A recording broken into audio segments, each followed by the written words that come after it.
తర్వాత చేస్తే చాలా బాగుంటుంది. సో ఇది అష్టకం కాబట్టి 8 శ్లోకాలు ఉంటాయి ఇందులో. ఓకే, అందులో 9th వచ్చేసి ఫలశ్రుతి అంటాం, అంటే దాని ద్వారా చేస్తే మనకి ఏమొస్తుంది అనేది. సో ఫస్ట్ దేవరాజ సేవ్యమాన పావనాంగ్రి పంకజం.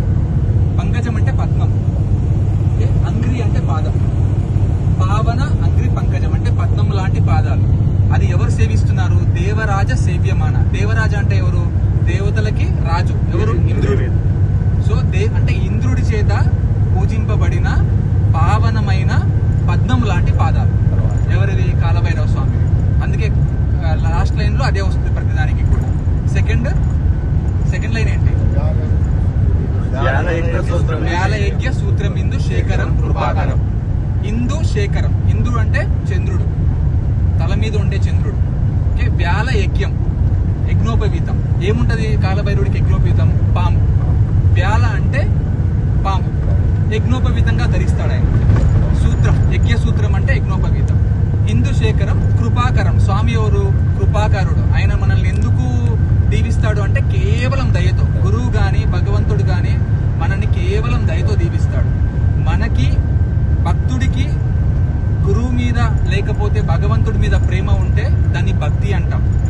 భగవంతుడికి భక్తుడి మీద ప్రేమ ఉంటే దాన్ని దయ అంటాం. అందుకే ఏదైనా సరే భగవంతుడి దయ అంటాం. కృపాకరం అంటే ఆ దయతో నిండిన స్వభావం అన్నమాట. థర్డ్ లైన్ ఏంటి?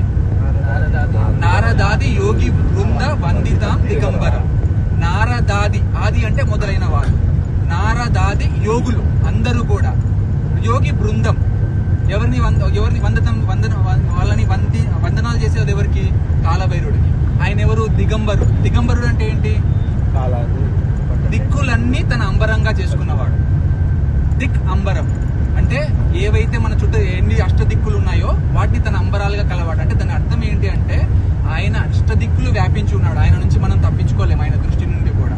సో లాస్ట్కి ఏంటి? కాశికా పురాదినాథ కాలభైరవం భజే. కాశికా పురాది అంటే దానికి ఎవరైతే కాశీపురానికి ఎవరైతే నాథుడు, ఎవరైతే లీడర్ ఉన్నాడో ఆయనకి నేను నమస్కరిస్తున్నాను. ఇది ఫస్ట్. సో దేవరాజ సేవ్యమాన భావనాంగ్రి పంకజం వ్యాలయజ్ఞ సూత్రమిందు శేఖరం కృపాకరం నారదాది యోగి వృంద వందితాం దిగంబరం కాశికా పురాదినాథ కాలభైరవం భజే. సెకండ్ భానుకోటి భాస్వరం భవాబ్ది తారకం పరం. భానుకోటి అంటే కోటి సూర్యులు, భాస్వరం అంటే వెలగడం. ఆయన ఎలాంటి వెలుగు ఉంటుందంటే సో కోటి సూర్యుల ప్రకాశం ఎలాగైతే ఉంటుందో అంత ప్రకాశవంతంగా ఉంటారు. తర్వాత భవ అబ్ది. భవం అంటే ఏంటి? సంసారం, సంసార సాగరం. భవాబ్ది అంటే సంసార సాగరం. తారకం అంటే బాగా దాటడం అన్నమాట. సో తారక మంత్రం అంటారు కదా, అంటే ఏంటి అంటే దాటించడం, దాటించే మంత్రాన్ని. మనం ఈ సంసారం నుంచి దాటించే మంత్రాన్ని మనం తారక మంత్రం అంటాం. సో భవాబ్ది తారకం పరం అంటే అంతకు మించి ఇంకోటి లేదు. తర్వాత సెకండ్ లైన్ నీలకంఠం ఈప్సితార్థ దాయకం విలోచనం. నీలకంఠం ఆయన శివుడు ఏం చేస్తారు స్వామి? విషం ఏదైతే ఉంటుందో తన కంఠంలో పెట్టుకుంటారు కాబట్టి అది నీలకంఠం. ఈప్సిత అర్థం. ఈప్సిత అంటే కోరికలు, అర్థం అంటే మనకు కావాల్సిన ఏవైతే అర్థ ఉంటాయి కదా వాటి ఈప్సితార్థ దాయకం. ఎవరైతే మన కోరికలను తీర్చేవాడో దాన్ని ఈప్సితార్థ దాయకం. త్రిలోచనం 3 కళ్ళు ఉంటాయి స్వామికి, 2, తర్వాత ఈ నేత్రం 1. సో త్రిలోచనం. తర్వాత కాలం. కాలం అంటే యముడు, యముడి కాలుడు. కాలుడు అంటే యముడికి కూడా యముడు. సో ఎందుకంటే మార్కండేయ పురాణం తెలుసు కదా మనకు, మార్కండేయ చరిత్ర. దాంట్లో మార్కండేయుని చంపడానికి వచ్చినప్పుడు స్వామి కాలుతో తంటే యముడు చనిపోతారు, యముడికి మృత్యు అవుతుంది. సో కాల. అంబుజ అక్ష.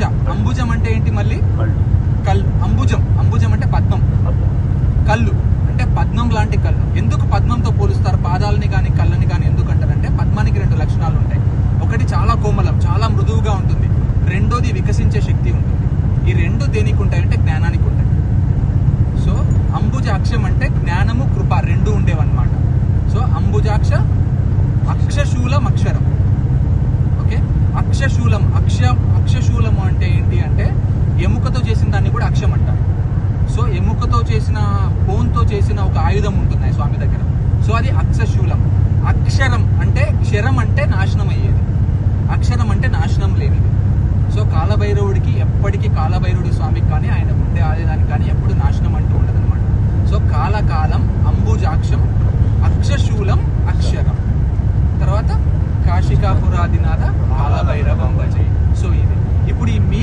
పెట్టుకొని మనం చేసేటప్పుడు ఏమవుతుందంటే మనకు ఒక స్టోరీ, ఒక పిక్చర్ వస్తుంది మనకి.